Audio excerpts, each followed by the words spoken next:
ഇതൊക്കെ മാത്സിന് പഠിക്കണം, ശരിക്കും പഠിക്കണം. എൻ്റെ അമ്മ മുട്ട ട്യൂഷന് ഭയങ്കര ബോറിങ്ങാണ്.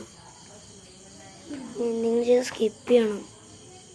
എന്തോട്ട് ചെയ്യണം. പക്ഷെ ആണെങ്കിൽ ഹൗ ദ സീ ബിക്കം സാൾട്ടിയും പിന്നെ പിന്നോച്ചിയുടെ സ്റ്റോറിയും ഉണ്ട്. ഇന്നാളോ തൂങ്ങിയിരിക്കണ പഠിക്കുമ്പോൾ വയറാനൊക്കെ ഉണ്ടല്ലേ. ശരിക്കും കാണിച്ചൊരാളാ മുണ്ടാണ്ടിരുന്നോടെ. എല്ലാവരുടെ ശല്യം കാരണം എനിക്കൊന്നും പഠിക്കാൻ പറ്റണില്ല. എനിക്കെന്ത് ഇങ്ങനത്തെ ഒരവസ്ഥ വന്നേ. ഇനി മാത്സ് പോയി പഠിക്കണം. ഇപ്പോൾ ബോറിങ് ലെസൺ. ന്യൂസ് പേപ്പറിൽ പഠിച്ചാൽ മതി. അല്ലാണ്ട് എന്നുവെച്ചാൽ നമുക്ക് മാത്സ് അല്ല, ഇംഗ്ലീഷും അല്ല, മലയാളമുള്ള പോയി